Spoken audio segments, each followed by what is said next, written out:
So, like you rightly said, I'm a physiotherapist with a special interest in pediatrics, so I'm going to be very biased. So when pediatrics, the most common condition we see a lot is cerebral palsy, a condition we call cerebral palsy. Okay. Yeah.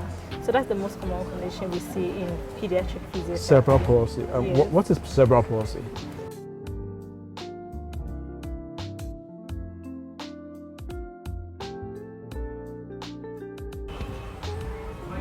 Hello everybody, welcome to Just for Women Africa, and my name is Olalekan Amosa, the founder of Just for Women Africa. And before we start the show, let's give thanks to our host, Tia Coffee House. They're located here in Accra, Ghana, on the Patrolumba Road. Nice serene environment. You can come over for breakfast, lunch, dinner. Tia Coffee House is the place to be. And today on the show, we have with us Yvonne Osei. Yeah, welcome to the show. Thank you for having me. You're welcome. Irama is a physiotherapist who specializes in pediatrics, and today she'll be telling us about her job, how she got started, the challenges, and what we should look out for. Okay, so let's get the interview started. You're welcome to the show, Yvonne. Thank you.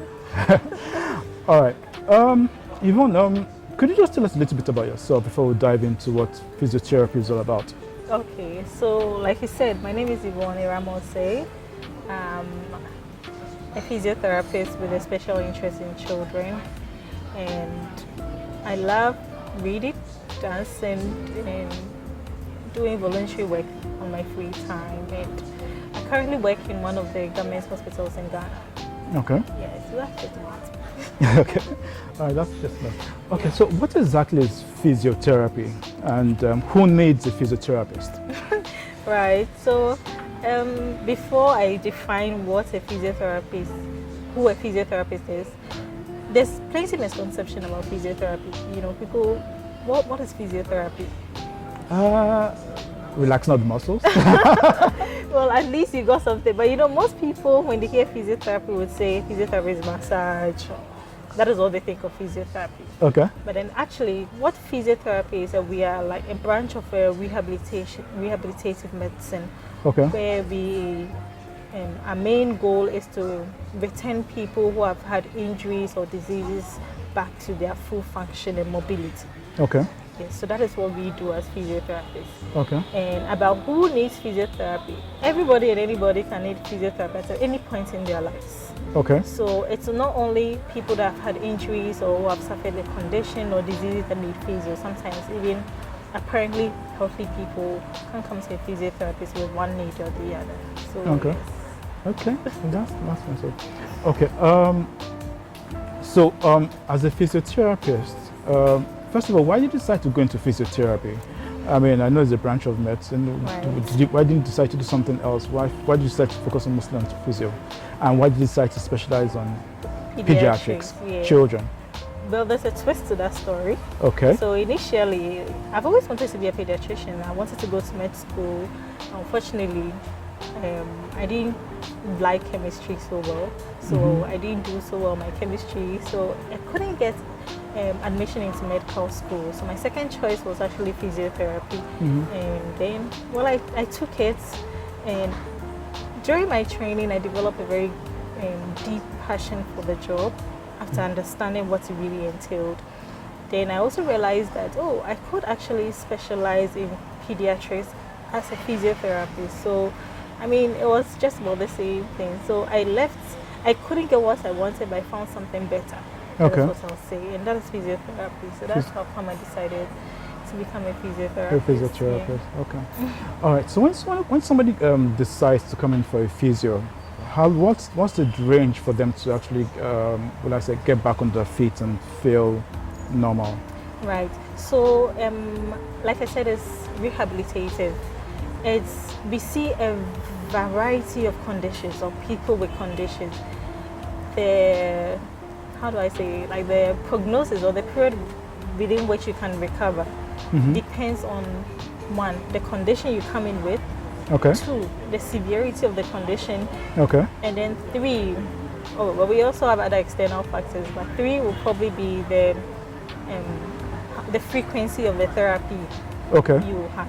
So there is no hard and fast rule about okay, so if you come in with whatever condition, in 2 weeks you're going to be fine from physio. No, it's all dependent on specific things like that I've already, called the condition and all other things. So it depends. So we can decide based on the specific condition you're coming in with.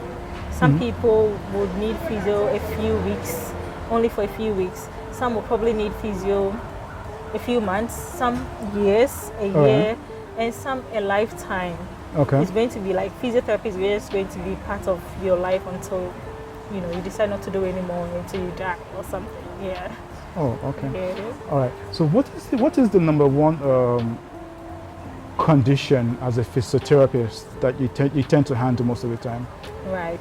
So, like you rightly said, I'm a physiotherapist with a special interest in pediatrics. So I'm going to be very biased. So in pediatrics, the most common condition we see a lot is cerebral palsy, a condition we call cerebral palsy. Okay. Yeah.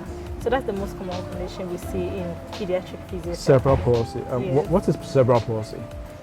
Well, so cerebral palsy, actually it's two words, cerebral and palsy. Okay. So when we say cerebral, it means anything that has to do with the brain. Okay. And then when we say palsy, it just means it stands for weakness in any part of the body. Okay. So usually when we say cerebral palsy, it's just an umbrella term to describe a condition or a number of conditions that causes a child to have weakness in a part of their body because of brain injury, either during delivery, while the baby is still in the mommy's stomach, or the first few years of the baby's life after they are born. Yeah. So that is cerebral palsy. That's So cerebral usually palsy. the children will come in, children who have CP may have challenges with their speech, Okay. with their motor control. They are not unable to achieve certain milestones, like they're not able to walk, crawl, feed themselves and all of that. So they also may come with other accompanying conditions, like seizure disorders and other things. Okay. Yeah, so it's quite a comprehensive thing, and it's one of, like I said, is the commonest childhood disability, physical disability we see in the world. Okay. Can it be prevented? Well, no, it cannot be prevented in all instances. Usually when you have, it can't be prevented because it does not have a cure. Usually if you know what causes it, and we also do not know what actually causes cerebral palsy. Okay. So if we did know what caused cerebral palsy, we could prevent it and we could treat it. Okay. But because we don't have that information, it's really difficult to, prevent it or cure it or treat it. So what we do is just manage the condition to make sure that the child that has the condition is able to live their lives as best as they can, given the circumstances. Okay. Yeah. So presently there's no treatment for cerebral palsy? No, not that the evidence is showing. There's none for now, unfortunately. Okay. Apart from the physio the person gets in and out, which helps with the mobility and all, there's not much treatment? No, there's no treatment. And then physiotherapy is not the only intervention the child is going to require. Depending on their needs, they may need occupational therapy, they may need speech and language therapy. As I mentioned, that sometimes for some of them their speech is impaired. So if you take one out of every 4 children with cerebral palsy, one of them will have a speech impairment. So sometimes they need to see a speech and language therapist to intervene. So it's not just physiotherapy, and also physiotherapy is the management is holistic, so it involves the family, it involves every other, it's a multidisciplinary team approach to managing the condition. Okay. Exactly. Right. Okay, that's well informed now what cerebral palsy is. Okay, just to go back to something mentioned earlier, I'm sure like a lot of people get it confused. Exactly. What's actually the difference between having a physiotherapist and having a massage? Right. So that our viewers can have, I'm sure there's always that conflict. Exactly. Yeah. So a masseur or a masseuse, as they call them, is someone that specializes in giving massages, mainly for relaxation purposes. Okay. The kind of, and massage in physiotherapy is one of the many things we do. It's just one of the means or one of the ways we give our therapy or we do therapy. The kind of massage we do is called massage therapy. Anytime you hear therapy attached to anything, therapy just stands for treatment. Okay. So our massages is actually meant to do treatment, to treat a particular condition. So if I'm going to give you a massage, probably you have tight muscles that are causing a postural deviation. So I'm going to do the massage to help relieve the muscles so your posture, your spine can be corrected. Okay. So the massages, physiotherapy, and then sometimes we also refer to the massages we do or the massage therapy we do as soft tissue techniques. Okay. So it's not just the kind of massage you will always get from a spa. Okay. It's a bit different. Sometimes the massages we give are not all that relaxing or all that soothing or nice. Sometimes it's a bit uncomfortable because, like I said, we are trying to treat a condition with it. So we may go inside and do manipulations and other things in addition to the massages we give. So that's the difference between the kind of massage a physiotherapist will give you, the kind that a masseur or a masseuse will give you. So when you think physiotherapy, massage shouldn't be the first thing that comes to your mind because it's just one of the many things we do. It's just one of the many, probably not even the most common thing we do, but then it's one of the many things we do in addition to our therapy. Exactly. So yes, that's the difference. Okay, that's nice. At least viewers now, you now know the difference between a massage and having a professional physiotherapist with you. Okay. That brings me to my next question. What's the most fulfilling thing you have with being a physiotherapist, with your job so far? Getting the opportunity to see how much your role is changing someone's life. So you can have a patient that has had an accident, has had a spinal cord injury, probably paralyzed from the neck down, has lost every hope of ever walking or regaining ability to walk again. They come and see you, you are able to do your magic as a physiotherapist, and then you see this person reliving their life, taking steps, even if it's with assistance, they are getting their lives back together. Those moments are really fulfilling. You see the appreciation from the patients, their families, from the people that care about them. It's amazing.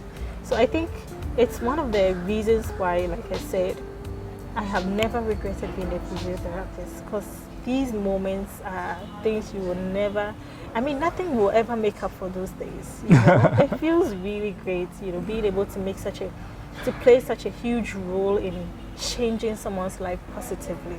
Okay. So those are part of the fulfilling moments as a physiotherapist. As a physiotherapist. Wow, that was nice. Seeing the smell of the patient after they walk and all that. Exactly. Makes you jump for joy. Okay, so we're about to round up the interview. To people out there who need a physio, but they're doing other things which are not healthy or orthodox, what's your advice to them?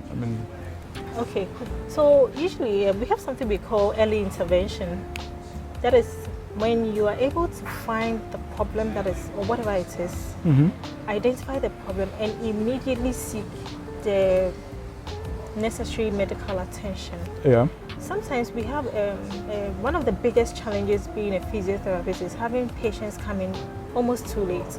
Oh no. Exactly. So by the time they come in, there's barely any, you cannot do as much as you would have been able to do if they had come on time or in time.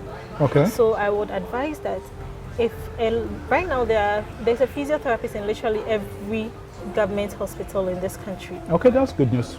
Across the country. Okay. So we are accessible. If your doctor has referred you to see a physiotherapist, do so immediately. And don't try to, go, because eventually, sometimes they go do other things, try other alternatives. Eventually, they still come back to physiotherapy to correct their mistakes. And usually, by the time they come, there's really little to nothing we can do. Oh, that's exactly. Right. So early intervention is always key. And you don't only come see a physiotherapist based on referral. You can just walk in yourself. I have pain in my back. It's been on for so long. Can you check it for me?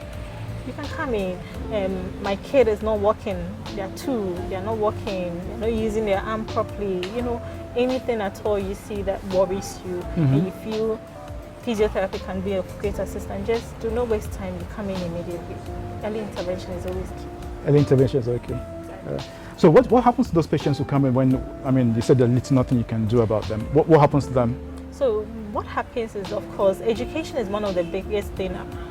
It's a great part of physiotherapy. We educate you a lot to understand what you are coming in for. So we all, like I said, it's holistic. We involve the whole family to make you understand to what extent physiotherapy can help, or to what extent or what limitations we have currently with your condition or with the therapy. And then we can plan accordingly. So that this is important because most people come in with unrealistic expectations. You've had back pain for about 20 years. Yeah. You've gone around, done herbal, done chiro, done so many things that have not, significantly changed how you feel. They come to physio and almost immediately they expect to have relief, which is unrealistic. Yeah. So sometimes these days, like I said, the education is all part. We need to educate you to make sure that we're at the same level. And if we can't help you, we will refer you to another professional that will best, be of assistance to you. Okay. Yeah. So coming in too late does not mean we are just going to wash our hands off you. It just means that we will assist you as best as we can. We will refer you for further assistance if you need it. Okay. Yeah. I mean, you've heard it from the specialist, Yvonne. I mean, she said everything. I'm sure we all have a good picture of what exactly a physiotherapist does and what they do to us. All right. Thank you, Yvonne. Thank you for having me. Do you have any last words to say out to women? Yes, I do actually. So I'm just encouraging us. I mean, right now the world has grown such that women are given a lot of opportunities. I just want to encourage all the women out there to make the most of the opportunities we are given and not take it for a ride, because the world is changing, getting very competitive. Yeah. So as we are given more, opportunities, we should make sure we make the most of it, and so that those same opportunities will be given to those behind us. That's true. This is a health program, and my advice to women out there is, make sure you go in, get your breast examined. Early detections can lead to early intervention, and everybody will be happy. So it's good to go out there, see a professional, get your breast massaged by a gynecologist, and you'll be fine. Right? This video might not come out in October. I know October is breast cancer month, awareness month, but it should be out by December. Thank you, Yvonne. Thank you for having me. You're welcome. Okay, everybody, thanks for coming on. Thanks for watching, and like, subscribe, tell your friend who knows a friend about Just for Women Africa. And from Yvonne and I, it will be Bye. bye.